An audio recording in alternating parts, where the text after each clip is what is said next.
بسم اللہ الرحمن الرحیم وقد مر من النابلسی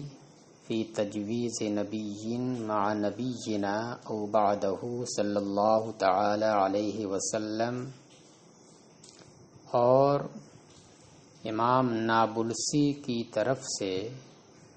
ہمارے نبی کے ساتھ یا ہمارے نبی صلی اللہ علیہ وسلم کے بعد کسی نبی کو جائز ماننے کے تعلق سے گزر چکا ہے یعنی ہمارے نبی کے ساتھ یا حضور کے بعد اگر کوئی کسی نبی کا امکان مانتا ہے تو اس تعلق سے امام نابلسی کی جانب سے اس کا حکم کیا ہوگا، وہ پیچھے صفحہ 107 پہ آپ دیکھ سکتے ہیں، گزر چکا ہے شرح فوائد کے حوالے سے۔ پیچھے دیکھیے صفحہ 107 پہ ہے کہ فرمایا وَفَسَادُ مَذْهَبِهِمْ غَنِيٌّ عَنِ الْبَيَانِ، یہ بات اصل میں اس کی چلی ہے کہ نبوت کسبی ہے یا وہبی، تو جو فلاسفہ کسبی مانتے ہیں تو ان کے اس مذہب کے فساد کو بتا رہے ہیں کہ ان کے مذہب کا فساد یہ بیان سے بے نیاز ہے، آنکھوں کی گواہی سے، اور اس کی وجہ یہ بتاتے ہیں کیونکہ اس کی وجہ سے ہمارے نبی کے ساتھ یا ہمارے نبی کے بعد کسی نبی کا امکان پیدا ہوتا ہے، اور ہمارے نبی کے ساتھ یا بعد کسی نبی کی تجویز یہ قرآن کی تکذیب کو مستلزم ہے، کیونکہ قرآن میں اللہ نے فرما دیا ہے کہ حضور خاتم النبیین ہیں، آخری نبی ہیں، اور آخری نبی کا مطلب زمانے کے اعتبار سے آخری نبی ہیں، اور حدیث میں بھی سرکار نے فرما دیا ہے ان العاقب لا نبی بعدی۔ تو اب ایسی صورت میں اگر آپ کا نبوت کو کسبی ماننا اس بات کو مستلزم ہے کہ حضور کے زمانے میں یا حضور کے زمانے کے بعد کوئی نبی جائز ہو سکتا کسی نبی کا آنا، اور یہ قرآن کی تکذیب کو مستلزم ہے، تو اس سے ظاہر ہو گیا کہ اگر کوئی اس طرح کا قول کرتا ہے تو وہ کافر ہو جائے گا۔ تو اسی کو کہہ رہے ہیں کہ امام نابلسی کی جانب سے ہمارے نبی کے ساتھ یا بعد کسی نبی کی تجویز کے بارے میں حکم گزر چکا ہے، اس لیے اس کا اعادہ کرنے کی ضرورت نہیں یہاں پر ہے، وہیں پیچھے دیکھ لیا جائے۔ وفی التحفہ شرح المنہاج فی کتاب الردۃ، اور تحفہ جو منہاج کی شرح ہے اس کے اندر کتاب الردہ میں ہے، اس کے ایک حصے کتاب الردہ کے عنوان سے جو ہے اس کے تحت ہے، اس میں ہے کہ جہاں پر یہ آیا ہے کہ ایسا کرے تو کافر ہے، ایسا کرے تو کافر ہے، اسلام سے نکل جائے گا، مرتد ہو جائے گا، تو اسی کی تفصیل بیان کرتے ہوئے یہ فرمایا ہے او کذب رسولا او نبیا، یا کوئی شخص کسی رسول یا نبی کو جھٹلائے تو کیا حکم اس کا ہے، کافر ہو جائے گا۔ او نقصہ بأی منقص، یا کسی تنقیس کے لفظ سے تنقیس کرے، توہین کرے تو بھی کافر ہو جائے گا۔ کأن، مثال اس کی دی ہے، تنقیس کس طرح کرے، جیسے مثال کے طور پر کأن صغر اسمہ مریدن تحقیرہ، جیسے کہ وہ حضور کے نام کی تصغیر کرے، حضور کے نام کی تصغیر کرے تو وہ کافر ہو جائے گا، لیکن اس کے ساتھ یہ قید لگی ہے مریدن تحقیرہ، آپ کی تحقیر کے ارادے سے آپ کے نام کی تصغیر کرے، یہ مریدن تو کافر ہو جائے گا۔ تو مریدن تحقیرہ کی قید اس وجہ سے ہے کہ کبھی آدمی کسی کے نام کی تصغیر از راہ محبت کرتا ہے محبت کے ارادے سے کسی کے نام کی تصغیر کرتا ہے تو اگر اس ارادے سے کر رہا ہے تصغیر نام میں محبت کے ارادے سے تو پھر حکم کفر نہیں ہوگا اس کے اوپر۔ ہاں تحقیر کے ارادے سے ہو، جیسا کہ عام حالات میں یہی ہوتا ہے کہ کسی کے نام کو جو بگاڑتے ہیں، تصغیر کرتے ہیں، تو اس سے مراد اس کی حقارت ہی ہوتی ہے، تو بلا شبہ وہ کافر ہو جائے گا۔ او جوز نبوت احد بعد وجود نبینا صلی اللہ علیہ وسلم، یا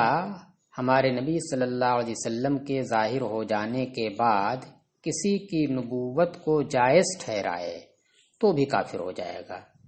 مطلب یہ کہ یہ کرے یا یہ کرے، تو ان تمام چیزوں کی وجہ سے وہ کافر ہو جائے گا۔ لیکن اب یہاں پر ایک سوال پیدا ہو رہا ہے، اور اسی سوال مقدر کا جواب دے رہے ہیں وہ عیسیٰ سے۔ سوال یہ ہوتا ہے کہ آپ نے کہا کہ ہمارے نبی کے بعد، ہمارے نبی کے آ جانے کے بعد کسی کی نبوت کو جائز ٹھہرائے تو کافر ہو جائے گا۔ تو سوال اس پر یہ ہوتا ہے کہ حضرت عیسیٰ علیہ السلام تو بعد میں آخر زمانے میں آئیں گے ہی، نبی ہی رہیں گے وہ تو وہ تو ہوگا ہی، اور آپ نے اس پر حکم کفر لگا دیا ہے۔ تو اس کا جواب یہ دے رہے ہیں کہ اس کا جواب یہ ہے کہ ہمارے نبی کے بعد کسی کو نبی بنایا جانا جائز مانے تو کافر ہوگا۔ رہی بات عیسیٰ علیہ السلام کی، تو عیسیٰ علیہ السلام تو حضور کے پہلے ہی نبی بنائے جا چکے ہیں۔ حضور نبی نبوت آپ کو جو ملی ہے وہ حضور کے پہلے ہی نبی بنائے جا چکے ہیں، اور پھر اخیر میں جو آئیں گے تو حضور کی امت بن کر کے آئیں گے۔ وعیسیٰ، اسی کا جواب، وعیسیٰ علیہ السلام نبیا قبل فلا یردو، اور یہ بات موسیٰ علیہ السلام کی، تو انہیں حضور سے پہلے ہی نبی بنایا جا چکا ہے۔ نبیا، نبا ینبو، تنبی، نبی بنانا، فلا یردو، لہذا ان کے بعد میں آنے کی وجہ سے اعتراض نہیں وارد ہوگا۔ چلیے کہ وَمِنْهُ تَمَنِّ النُّبُوَّةِ بعد وجود نبینا صلی اللہ علیہ وسلم، اور اسی میں سے یعنی امور کفر میں سے نبوت کی تمنا کرنا ہے، چاہے اپنے لیے نبوت کی تمنا کرے کوئی شخص یا کسی غیر کے لیے نبوت کی تمنا کرے۔ کب؟ ہمارے نبی صلی اللہ تعالی علیہ وسلم کے وجود کے بعد۔ حضور کی وجود سے پہلے تمنا کر سکتا ہے تو لیکن حضور کے وجود کے بعد اگر کوئی شخص نبوت کی تمنا کرتا ہے، اپنے لیے کرے یا کسی اور کے لیے، تو اس کا مطلب یہ ہے کہ حضور کے بعد کسی نبی کی آمد کو وہ جائز مانتا ہے، اور یہ جائز ماننا یہ حضور کے خاتم النبیین کے خلاف ہے۔ تو یہ چیز بھی امور کفر میں سے ہے۔ کتمنی کفر مسلم بقصد الرضا به للتشدید علیہ، جیسے کہ کسی مسلمان کے کفر کی تمنا کرنا اس کے کفر پر راضی ہونے کے ارادے سے۔ کسی کوئی مسلمان ہے تو اس کے کفر کی تمنا کرے، معاذ اللہ کاش یہ کافر ہو جائے، اور پھر اس کے کفر کو پسند کرتے ہوئے اس کے کفر پر راضی ہونے کے ارادے سے اس کے کفر کی تمنا کرے تو کافر ہو جائے گا وہ۔ لت تشدید علیہ ہے، لا بقصد تشدید علیہ، نہ کہ اس کے اوپر سختی کرنے کے ارادے سے۔ دیکھیے، ایک تو یہ ہے کسی کے کفر کی تمنا کیا، نیت کیا ہے کہ فلاں کافر ہو جائے گا تو اچھا ہوگا معاذ اللہ، اور خوشی ہوگی مجھے تو کافر ہو جائے گا۔ اور ایک یہ ہے کہ کسی کے کفر کی تمنا اس وجہ سے کر رہا ہے تاکہ اس کے اوپر سختی ہو کہ جب یہ کافر ہو جائے گا تو جہنم میں جائے گا، اور یا اسلامی حکومت جو ہے، اسلامی فوج جو ہے وہ اس کے اوپر سختی کرے گی، اس کو قتل کر دے گی۔ تو اس نیت سے اگر کر رہا ہے تو یہ بھی اچھا نہیں ہے، لیکن اس کی وجہ سے کفر کا حکم نہیں لگے گا، کیونکہ کفر کے اوپر رضا اس کی نہیں ہے، بلکہ اس کی نیت کیا ہے؟ اس کے اوپر سختی کرنا۔ چلیے، وَمِنْهُ أَيْضًا لَوْ كَانَ فُلَانٌ نَبِيًّا مَا آمَنْتُ، اور اسی میں سے امور کفر ہی میں سے یہ بھی ہے، کیا ہے؟ دیکھیے عبارت تھوڑی سی یہاں پر پیچیدہ ہوگی، بہت مختصر کر دی۔ کیا ہے؟ یہ ہونا چاہیے تھا وَمِنْهُ أَيْضًا لَوْ قَالَ أَحَدٌ یا إِذَا قَالَ أَحَدٌ، تو یہ ہے اسی میں سے یہ بھی ہے کہ کوئی یہ کہے، کیا کہے؟ اس کو اپنی طرف سے لگائیے گا، کوئی یہ کہے کہ لو کانا نبی فلان نبیًا ما آمنتو، کہ اگر فلان نبی ہوتا تو میں ایمان نہ لاتا۔ اگر فلاں نبی ہوتا تو میں ایمان نہ لاتا، یہ ایک جملہ ہو گیا اس کا، تو یہ کفر ہے۔ کیوں کفر ہے؟ دیکھیے اس وجہ سے کفر ہے کیونکہ جو نبی ہوگا اللہ کی جانب سے، جو بھی نبی ہوگا تو نبی کے اوپر ایمان لانا یہ ضروری ہے۔ اگر نبی کے اوپر کوئی ایمان نہ لائے تو یہ کفر ہے۔ تو جس طریقے سے کفر کرنا کفر ہے، اسی طریقے سے کسی کفر کا عزم کرنا، ابھی کیا نہیں ہے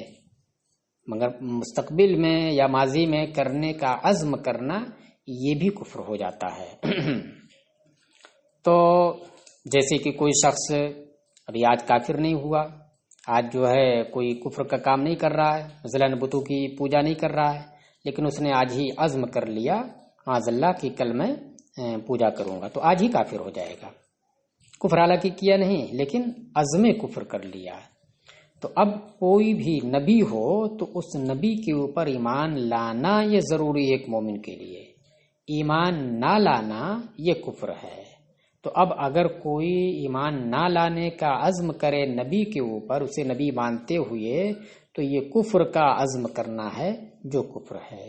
تو اس میں اس نے نبی ماننے کی تقدیر پر لو کان فلان نبیًا، اس سے قطعی نظر کرتے ہوئے کہ نبی کا وجود ممکن ہے کہ نہیں ممکن، اس سے قطعی نظر کرتے ہوئے نبی ماننے کی تقدیر پر اس نے کیا عزم کیا؟ ما آمنتو، کہ میں اس پر ایمان نہ لاتا۔ اور ایمان نہ لانا نبی کسی کو مان کر کے یہ کفر ہے۔ تو اس وجہ سے یہ کلمہ کفر ہو گیا، اس سے قطعی نظر کرتے ہوئے کہ نبی ممکن ہے کہ نہیں ممکن ہے، اس سے قطعی نظر کرتے ہوئے۔ اب آگے دیکھیے، آگے کا جملہ آ رہا ہے او آمنت بہ، یعنی شرط ایک ہی ذکر یہ ہے کہ یہ جزا دو ذکر کی ہے، تو دونوں کو الگ الگ کر لیجئے گا۔ ایک جملہ اس کا کیا ہو گیا؟ لو کان فلان نبیا ما آمنتو، کفر ہے اس پہ۔ دوسرا کیا ہے؟ لو کان فلان نبیا آمنت بہ، کہ اگر فلاں نبی ہوتا تو میں اس کے اوپر ایمان لے آتا۔ دیکھیے میں اس کے اوپر ایمان لے آتا۔ تو اب دیکھیے نبی ماننے کی تقدیر پر ایمان لانے کا جو وہ عزم کر رہا ہے، یہ تو اچھی بات ہے، یہ تو ایمان کی بات ہے، تو اس کی وجہ سے کفر کا حکم نہیں لگے گا۔ اسی لیے ہاں البتہ اس میں اگر یہ قید جوڑ دی جائے کہ وہ جو ہے اس کو جائز ٹھہرا رہا ہے، یعنی حضور کے بعد کی بات ہو رہی ہے اور حضور کے بعد نبوت ملنے کو جائز ٹھہراتے ہوئے اس تقدیر پر یہ کہہ رہا ہے کہ اگر فلاں نبی ہوتا تو میں ایمان لے آتا، تو ایمان لے آتا یہ کفر نہیں ہوا۔ وہ جو لوکانہ فلان النبیین اس نے کہا، یعنی نبوت کو حضور کے بعد جائز جو ٹھہرایا، اگر جائز ٹھہرایا ہے، یہ اس کی نیت ہے کہ وہ جائز مانتا ہے تو کفر ہوگا۔ اور اگر اسے محال مانتا ہے، اور اگر یہ محال مانتا ہے کہ حضور کے بعد کوئی نبی نہیں آئے گا، محال مانتا ہے، تو محال مانتے ہوئے اگر یہ کہہ رہا ہے کہ لوکانہ فلان النبیًا آمنت بہ، تو حکم کفر نہیں ہوگا،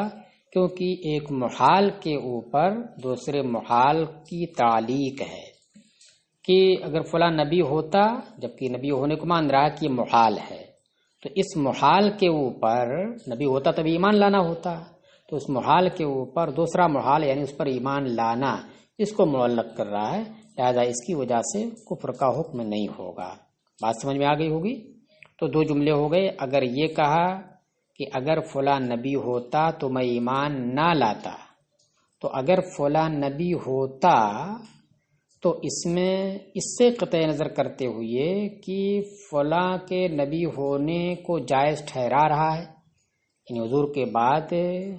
کسی دوسرے کو نبوت ملنے کو جائز مان رہا یا نہیں مان رہا ہے، اس سے قطع نظر کرتے ہوئے جو اس نے نبی ماننے کی تقدیر پر ما آمن تو کہہ دیا کہ میں ایمان نہیں لاتا، یہی کیا ہے؟ کفر ہو گیا، کیونکہ نبی کی کو مان لینے کے بعد اس پر ایمان نہ لانا یہ کیا ہے؟ کفر ہے۔ اور دوسرا جملہ یہ ہوا کہ اگر فلاں نبی ہوتا تو میں اس پر ایمان لے آتا، تو ایمان لے آتا تو ظاہر سی بات جب نبی آپ مانیں گے تو ایمان لانا ضروری ہوگا، تو یہ کفر ہوگا نہیں۔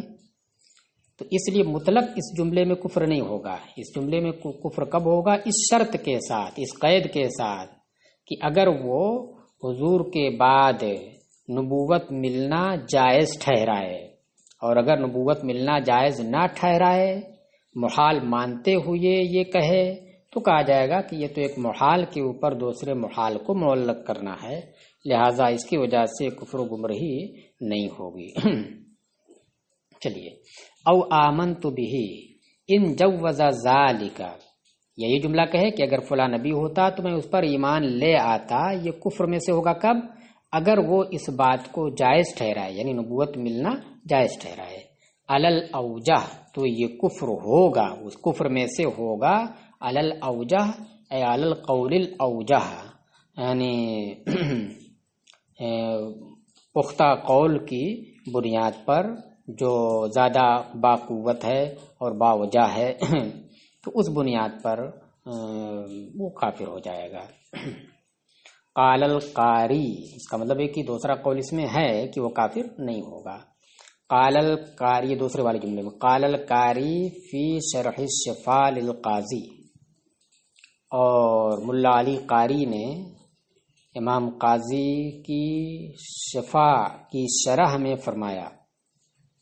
وَيُمْكِنُ حَمْلُهُ عَلَىٰ أَنَّهُ يُجَوِّزُ كَوْنَ نَبِيٍّ مُرْسَلٍ يَظْهَرُ بَعْدَ نَبِيِّنَا صلی اللہ علیہ وسلم فَيَكُونُ أَمْرُهُ أَشَدَّ۔ کیا فرمایا ہے کہ اس کے اس قول کو اس بات پر محمول کرنا ممکن ہے، یعنی اس بات کا امکان ہے کہ اس کا قول اس بات پر محمول کیا جائے کہ وہ ہمارے نبی صلی اللہ علیہ وسلم کے بعد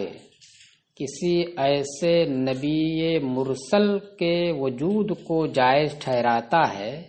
جو ہمارے نبی صلی اللہ علیہ وسلم کے بعد ظاہر ہو، اس بات پر اس کے اس قول کو حمل کرنا ممکن ہے۔ تو جب اس پر محمول کریں گے فیکون امرہ اشد، تو اس کا حکم سخت ہو جائے گا، یعنی وہ کافر ہو جائے گا، کیونکہ حضور کے خاتم النبیین کے یہ منافی ہے، اور اس سے کلام الہی کی تکذیب لازم آتی ہے، تو حکم سخت ہو جائے گا، کفر ہو جائے گا۔ وَلِہَٰذَا قَالَ بَعْضُ عُلَمَائِنَا، اسی وجہ سے ہمارے بعض علماء نے یہ کہا ہے کہ ان من ادعى النبوۃ وقال له قائل، کہ اگر کسی شخص نے نبوت کا دعویٰ کیا، کیا کہ اگر کسی شخص نے نبوت کا دعویٰ کیا اور ایک کہنے والے نے اس سے کہا اظہر المعجزۃ، معجزہ تم ظاہر کرو،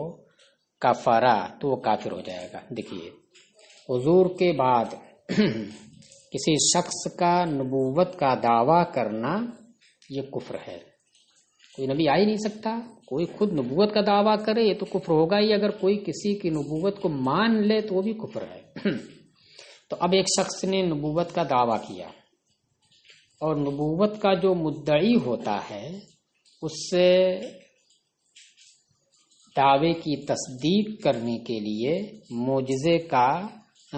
معجزے کو طلب کیا جاتا ہے۔ تو اب ایک نے دعویٰ کیا تو دعویٰ کر کے تو کافر ہی ہو گیا، کیونکہ نبوت کا دعویٰ یہ جھوٹا ہے۔ اب اگر کسی کہنے والے نے اس سے یہ کہا کہ تم معجزہ ظاہر کرو، یعنی معجزے کا مطالبہ کر لیا، تو وہ کافر ہو جائے گا۔ کیوں کافر ہو جائے گا؟ اس لیے کافر ہو جائے گا کہ کیونکہ اس نے جب نبوت کا دعویٰ کیا تو اس کا دعویٰ ہمیں پہلے ہی سے معلوم ہے کہ وہ غلط ہے، وہ باطل ہے۔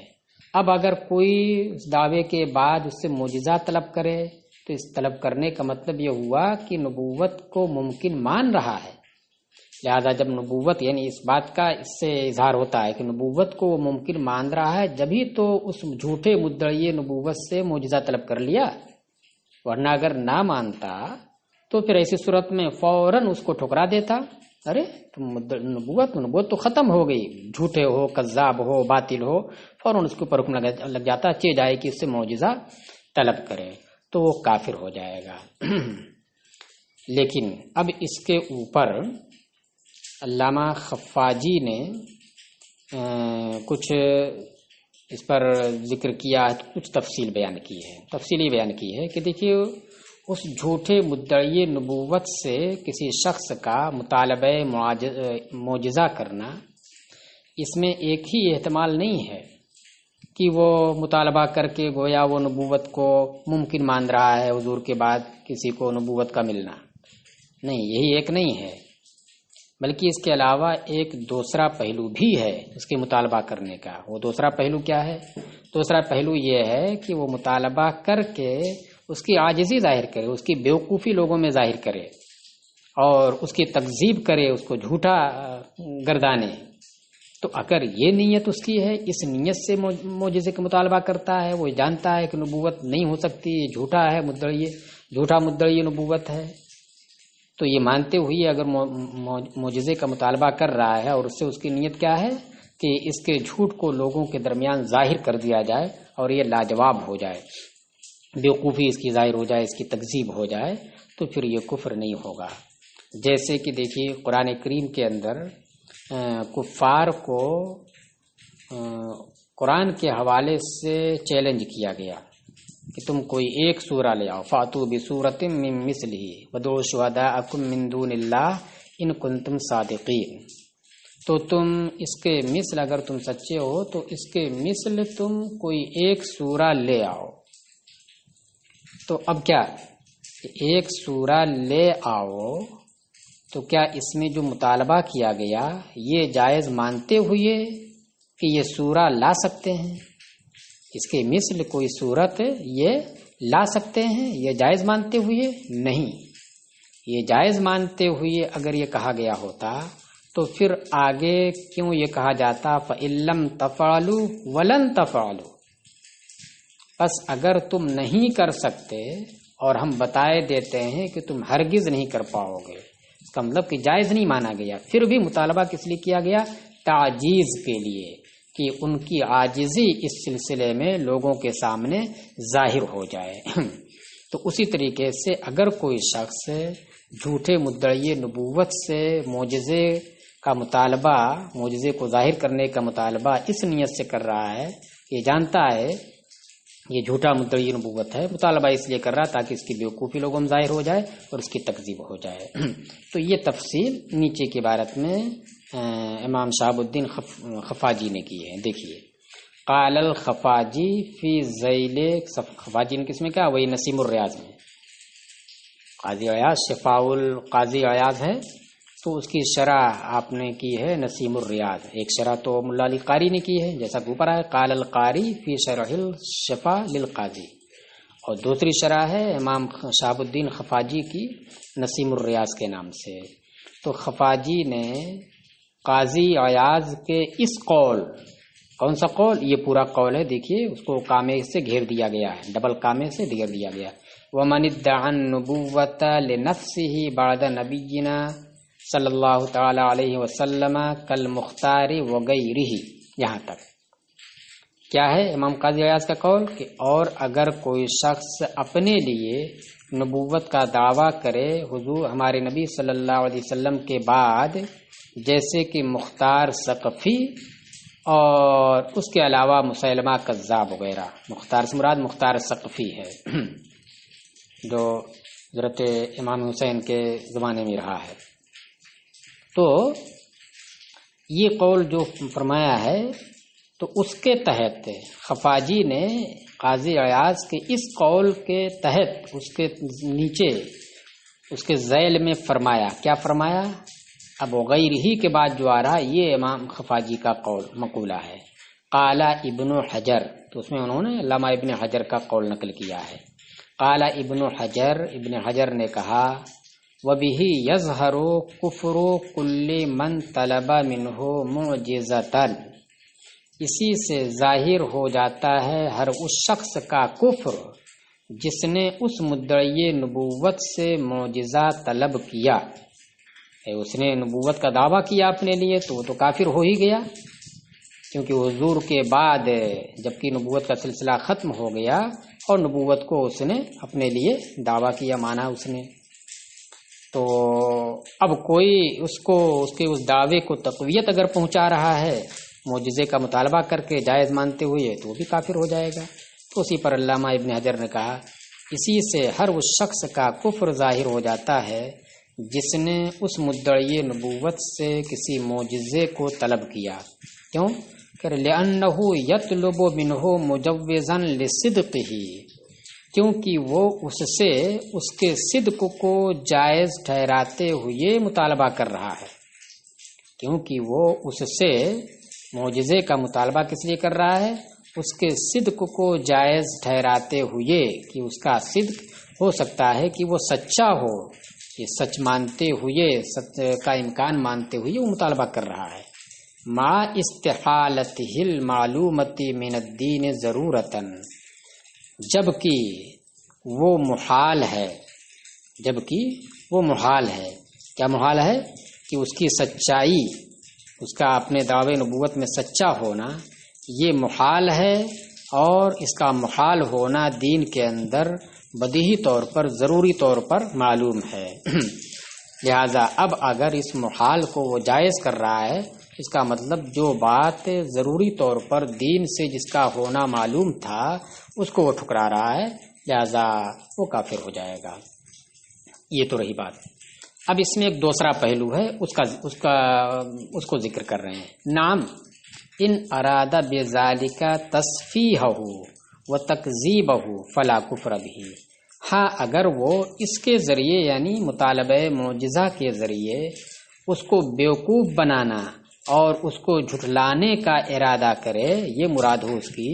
فلا کفر بہ، تو اس کے ساتھ کفر نہیں ہوگا۔